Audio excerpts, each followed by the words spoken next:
سبورت في غلافها أن خطوة واحدة فقط تفصل تشافي هرنانديز عن التمديد لبرشلونة، مشيرة بقلم الكاتب سيرجي ديخوان إلى أن الأمر يحتاج فقط إلى إنهاء الاتفاقية مع ديكو المدير الرياضي. الصحيفة ذكرت بأن رئيس النادي خوان لابورتا كان قد أعلن بالفعل في مارس الماضي أنه يفكر في عرض التجديد لتشافي حتى لو لم يفز بالدوري. وتقول سبورت: تفهمت تشافي أوضاع النادي الاقتصادية وأراد التركيز على الجانب الرياضي، فانتهى به الأمر فائزا بالدوري، الأمر الذي أكد أن البدء في التفكير في التجديد له كان أكثر من مبرر. وخلصت الصحيفة إلى التأكيد أنه من غير المتوقع أن يكون هناك أي أخبار هذا الأسبوع، لأن الشخص الذي يجب عليه إنهاء الاتفاق هو ديكو، ويتواجد في إجازة خارج البلاد لبضعة أيام. بدورها صحيفة ماركا المدريدية وصفت سوق انتقالات برشلونة بأنه على أعلى قدر من الكفاءة، متحدثة عن التشكيلة الأفضل وعن 44 مليون يورو من الأرباح على حد وصف هذه الصحيفة. ماركا اختصرت الموقف في النادي الكتالوني فقالت إن برشلونة وقع مع 6 لاعبين بما في ذلك فيتور روكي، وأنفق 34 مليون و400 ألف يورو، كما باع لاعبين ب 78 مليون و400 ألف يورو. الصحيفة اعتبرت أن برشلونة خرج منتصرا من أحد أكثر الأسواق تعقيدا. وتابعت الصحيفة: بسبب قيود اللاعب المالي النظيف كان عليه أن يوفق في تشكيل فريق تنافسي لهذا الموسم.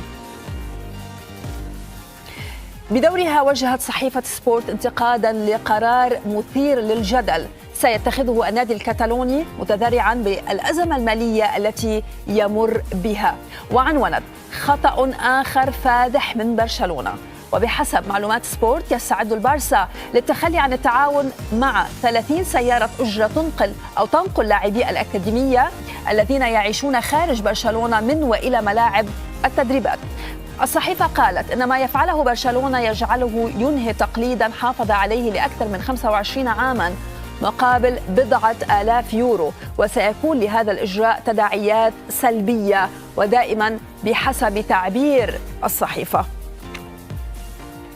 سبورت بيلد رصدت إطلاق أحد نجوم البلاوغرانا انتقادات لمدربه، وعنونت: ليفاندوفسكي ينتقد تشافي.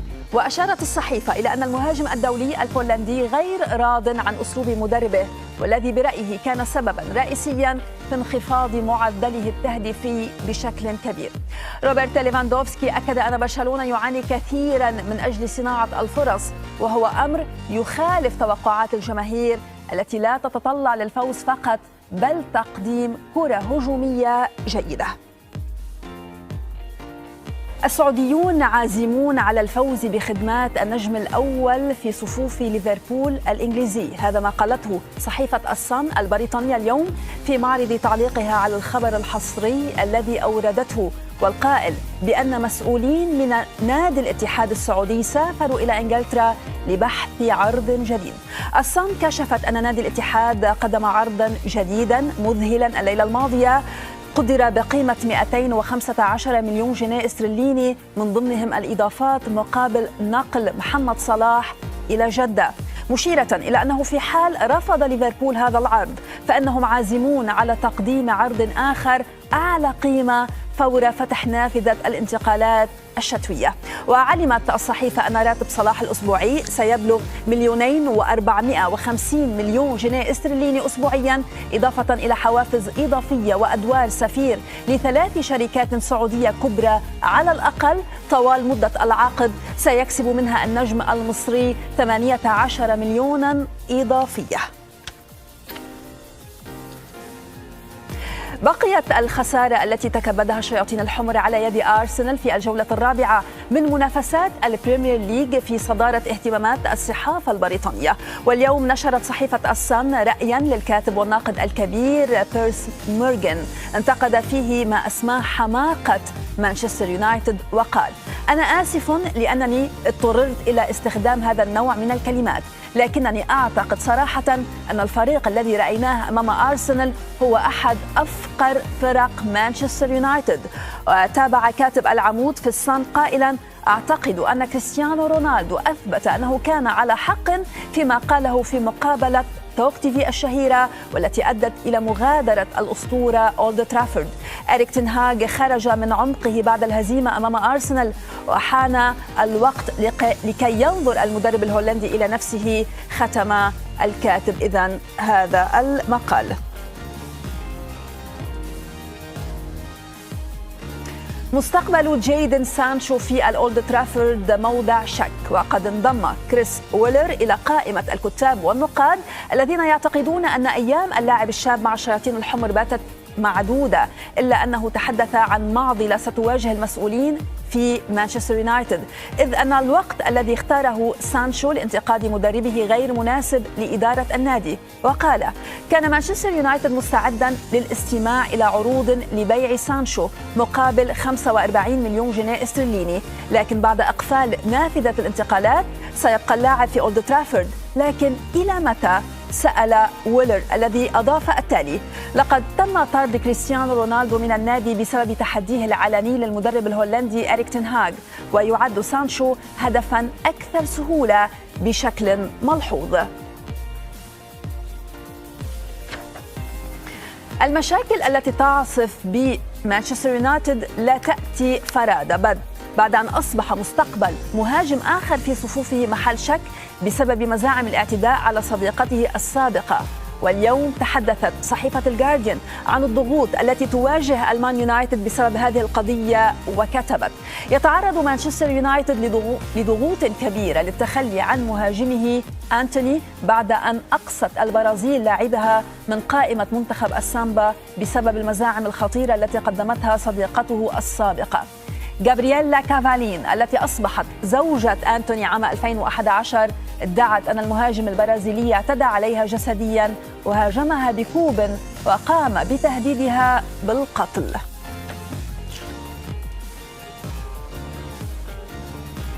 أداء رائع، تأقلم سريع، وتعزيزات تجعل الفريق قويا، عبارات اختارتها صحيفة لو باريزيان في تقييمها للحضور الفني المتجدد لفريق باريس سان جيرمان تحت قيادة المدرب لويس إنريكي.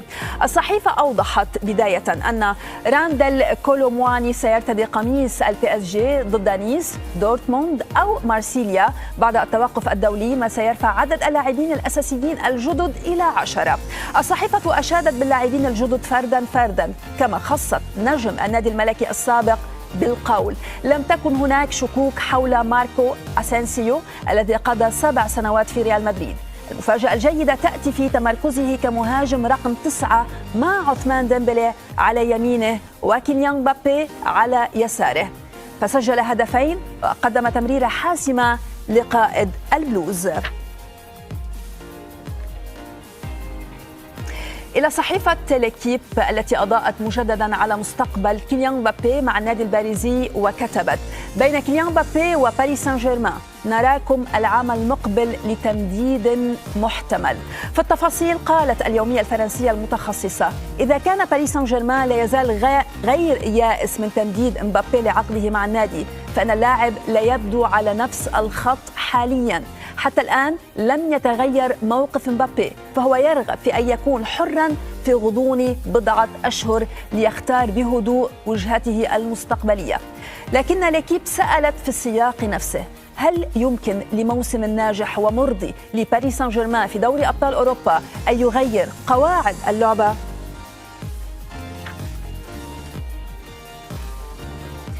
ليكيب واصلت أيضا اهتمامها بملف اليوم، وكشفت اليوم أن النادي بدأ بالفعل البحث عن خليفة للمدرب الحالي لوران بلان.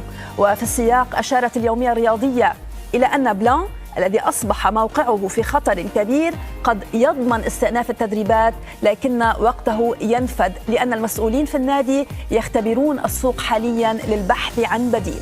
وعن البدلاء المقترحين قالت ليكيب: لم تعد الفكرة تتمثل في جذب مدرب مؤقت، بل مدرب حديث، ويفضل أن يكون ناطقا باللغة الفرنسية وقادرا على تجسيد المشروع. الصحيفة خلصت إلى أن تياغو موتا مدرب بولونيا وويليام ستيل مدرب رامس يحظيان بداعمين داخليين، لكن الاحتمالات تبدو عديدة. جولتنا في صحف القارة العجوز ننتقل بها إلى إيطاليا مع لا جازيتا ديلو سبورت التي وصلت الثناء على ما يقدمه فريق إنتر ميلانو هذا الموسم في بطولة الدوري. اليومية الرياضية عنونت الضغط والعقلية، هكذا أعاد إنزاغي تشكيل الإنتر، وكتبت تقول: مسيرة النيراتزوري القوية في الدوري بجمع 9 نقاط من 3 جولات مع الحفاظ على شباكه نظيفة لها العديد من التفسيرات وكلها مهمة، ولكن هناك قاسم مشترك واحد وهو عمل سيموني إنزاغي وطاقمه المدرب ورجاله. بدأوا من قاعدة الموسم الماضي وصححوا العيوب، ولم يعد هناك أي أثر للأخطاء التي أثقلت كاهل الفريق الموسم الفائت.